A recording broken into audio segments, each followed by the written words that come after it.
原告蓝红女士和孙浩瀚先生之间并不存在感情。法律规定，遗嘱内容必须得符合遗嘱人的真实意愿。虽然原告和遗嘱人为法定配偶，但是遗嘱人早就已经表现出对这段婚姻的失望。你这句话没有事实依据。有，孙浩瀚先生在结婚后不久就发现原告嫁给自己是因为贪图富贵，于是就对原告产生了厌恶之情。孙先生每日忙于工作，但是连过年都不回家，情愿到弟弟家去和自己的儿子孙然一起过。过年是我们双方共同做的约定。孙然的母亲在除夕之夜去世，所以每年春节我丈夫都要回去陪她。那难道你作为后妈，我也有我自己的亲妈。我妈妈是个单亲母亲，一个人把我和我妹妹2个人抚养长大很不容易。我妹妹在我婚后不久就出国读书了，所以每年春节我都要回去陪我妈过年，要不然她就只能一个人过。这也是我跟孙浩瀚在婚前就做的约定。平时我们的生活都在一起，但是每逢过年，我们就各回各家，各自陪伴生命中其他重要的亲人。被告代理人，这是他们的婚前约定，不能以此来攻击他们夫妻的感情不好，更不能据此对原告进行人身攻击。审判长，孙浩瀚先生对原告早有提防，甚至一度怀疑原告之女并非自己亲生，所以在重病之际将所有的遗产交给自己亲弟弟继承，这也是在情理之中的。审判长，他这是在诬陷，涉嫌人身攻击。被告代理人，你有什么证据吗？有。医院的医护人员从来没有见过原告，讨论治疗方案都是与我的当事人，也就是原告丈夫的亲弟弟孙超越先生进行的。所以，所有的治疗方案，包括病历上的签字，都是我的当事人所签。我先生住院以后，你的当事人跟我说，医院建议我和孩子暂时不要去探视，因为我丈夫见到我们可能会激动。之后我们坚持要去探视，他又说我丈夫已经转院，至于转去哪个医院，又坚决不肯告诉我们。这些我都有证据，我们家保姆都可以作证的。你自己也是律师，你应该很清楚。如果你真心想去医院探望你病中的丈夫，那么我的当事人怎么阻碍得了呢？而真实的原因是，你知道你丈夫并不想见你，而且他的家人知道你是一个什么样的女人。你之所以嫁给一个比自己大15岁的男人，你是因为钱。你在胡扯！我有证据。这儿有2张结婚请柬，第一张是蓝红女士与罗宾先生的结婚请柬，时间在前。第2张是蓝红女士与孙浩瀚先生的结婚请柬，时间日期在后。这2张结婚请柬时间只差1个月，那是什么原因让你突然间决定嫁给后者，一个比你大15岁的男人呢？谁规定了一个人一生只能谈1次恋爱，只能爱1次？我多爱1次就是大逆不道了，就连继承自己合法丈夫的遗产的资格都没有。你这是哪一朝代的法律啊？我想你可能没有听清楚我的问题，那我再问一遍，我的问题是什么原因造成你决定不嫁给与自己相恋多年、即将踏入婚姻殿堂的大学同学罗宾的呢？这个问题与本案无关。有关。性格不合。不，是因为罗宾的父母出资为你们购置了婚房，而你要在房产证上写上你和你母亲的名字，你要霸占别人的房产，目的落空了，你恼羞成怒才火速嫁给了孙浩瀚。你以为男人傻吗？你以为你丈夫会相信你是因为感情而嫁给他吗？你骗得了他一时，你骗不了他一世，所以你不会得逞的。如果所有的遗产都被你继承了，他会死不瞑目的。我真是不明白，你哪儿来的自信，在这信誓旦旦地争夺遗产？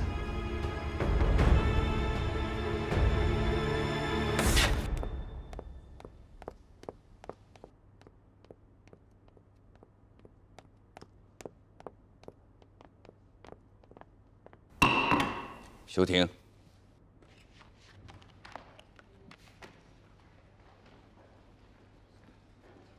你有点过分了。我是为了……不管为了什么。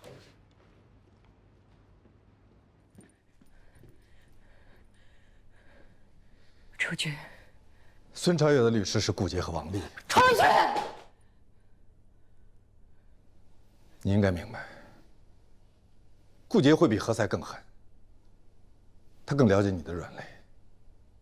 他那时候是你我的上司，他知道我们俩结婚没有结成，而且后来他参加了你跟孙浩瀚的婚礼。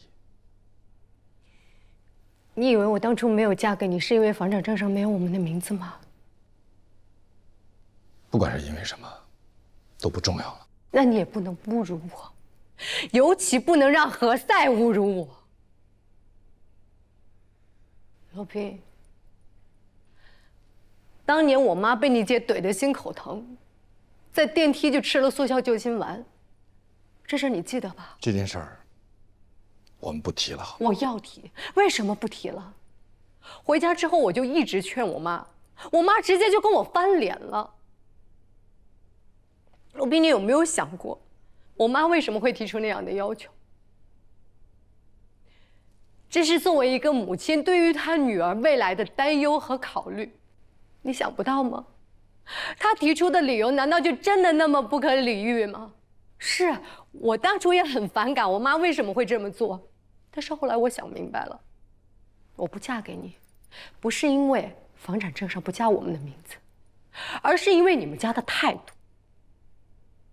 你们家看不起我们家，认定我们庸俗，认定我妈庸俗，我们家庸俗。我本来根本就不介意房产证上有没有我的名字，我知道你们家的态度之后，我就介意了。我必须要在这个房产证上加上我的名字，我凭什么不加？我们别再说这件事了，好不好？我就是要说，你都能当面跟何塞吐槽，凭什么不敢当面跟我说清楚啊？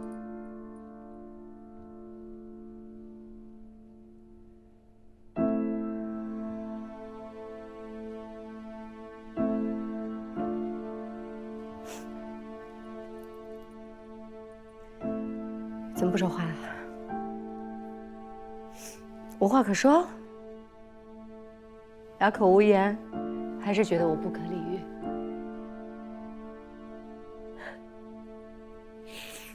罗宾，我真的是太了解你了。你打从心底就认为，结婚一定是为了真爱，而真爱不应该谈钱。我们家跟你谈钱了，就辱没了婚姻，辱没了真爱，也辱没了你。你多骄傲的一个人啊！你根本不会允许有一个女孩要嫁给你的时候，居然敢跟你提在房产证上加名字的事儿。我敢保证，你当下就对我非常失望了。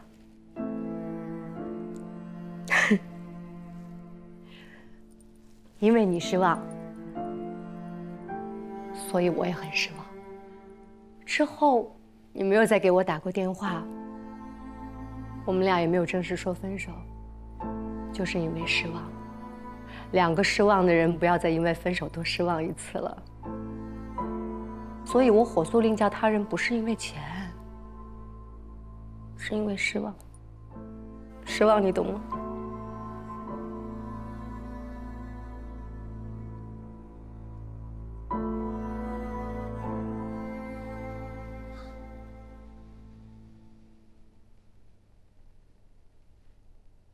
你不能说那个。为什么？你太振振有词了，你的振振有词会让别人对你产生反感。无论你多占理，就像你刚才对我那样，咄咄逼人，长篇大论，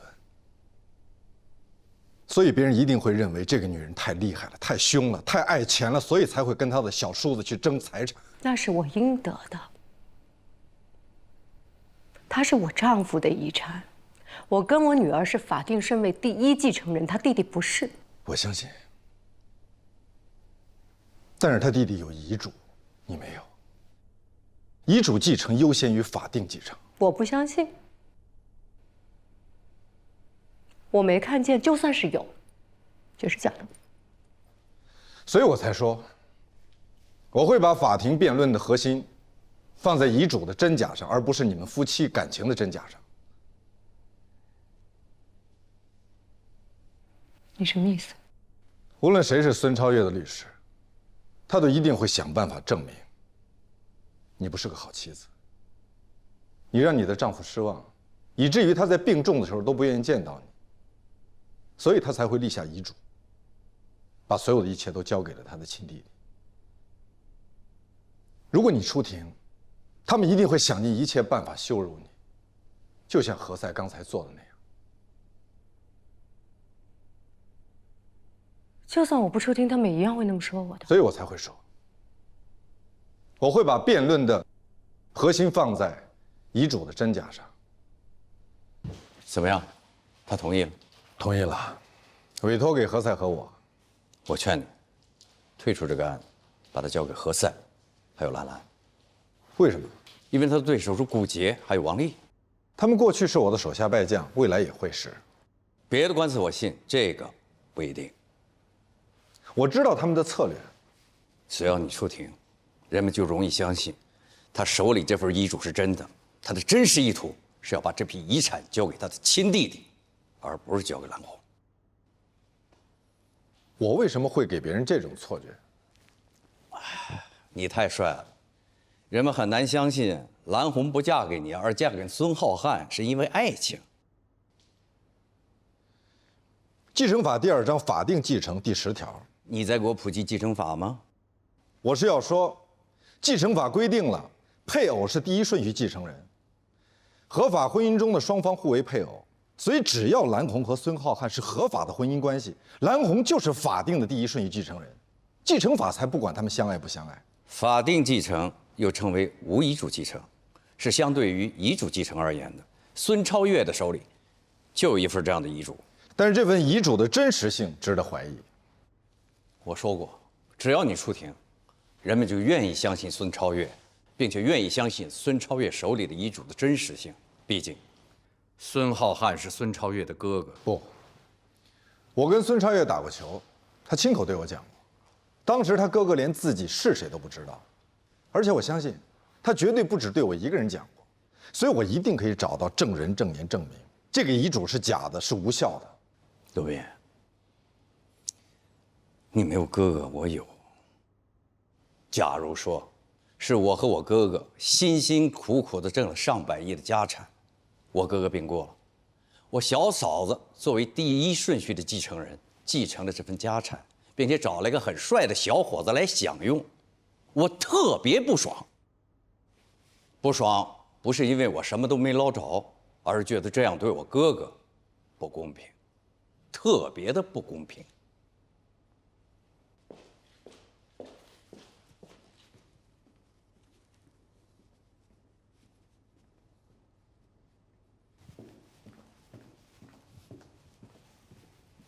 你跟兰兰代理蓝红的案子，兰兰对，有什么问题吗？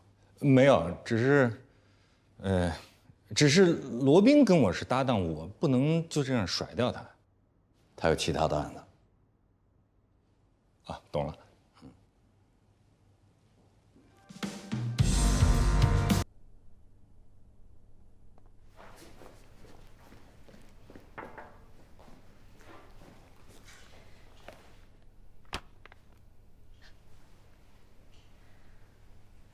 有什么事儿吗？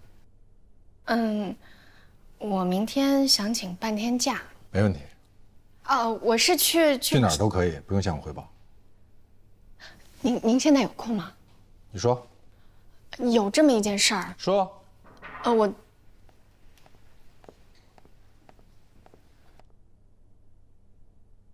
有什么事儿吗？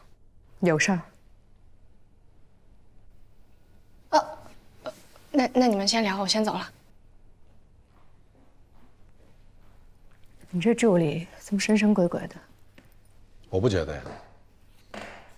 他明明就是有话要跟你说啊。人家有什么话不想当着你的面说，不能说神神鬼鬼吧？还护着他。我只是说了一句公道话。我觉得你好像在偏袒他。有的时候人的感觉，不是总是正确。着急下班吗？丽娜痛恨加班，如果你不想让她恨你，那就让他先下班好了。一般情况下，我不下班，他是不会下班的。难怪她没有男朋友。我不明白为什么有人会以没有男朋友来评价女性。没错，这个问题真该好好研究。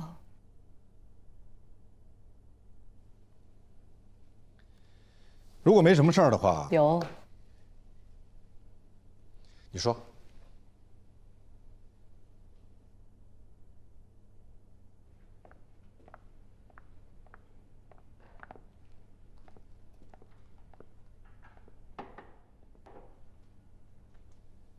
一般情况下，我的办公室门不会关的。因为接下来我要跟你说的话，我不想让任何人听到。我要换律师。什么？那你要换掉何塞还是兰兰？都换掉。为什么？因为有人给我推荐了更好的。谁？廖佳敏。廖佳敏？你怎么会突然想到廖佳敏？是他毛遂自荐吗？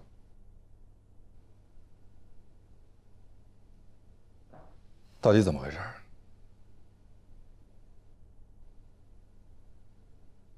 我的建议是不换。封印不会介意的。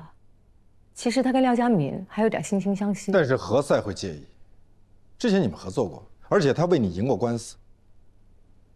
其实你也能猜到，是谁给我推荐了廖佳敏。要是换别人就算了。我认识。我们同学。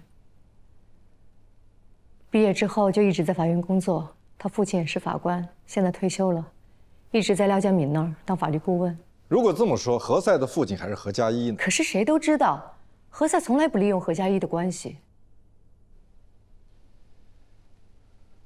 那你打算用什么理由换掉何塞呢？他没有做错什么，而且他已经在开始为你工作了。但问题是，他现在还没开始起诉呢。他在快马加鞭搜集证据，起诉容易。但你的目的不是起诉，而是胜诉，对吧？而且，如果你现在换成廖佳敏，廖佳敏也要重新准备起诉材料、证据清单、财产清单等等取证工作，这都很需要时间的。其实还有一个理由，只是这个理由我不太好说。因为顾杰。对。顾杰太恨全景了，但是他跟廖佳敏关系还不错，我想要一个跟对方能说得上话的律师。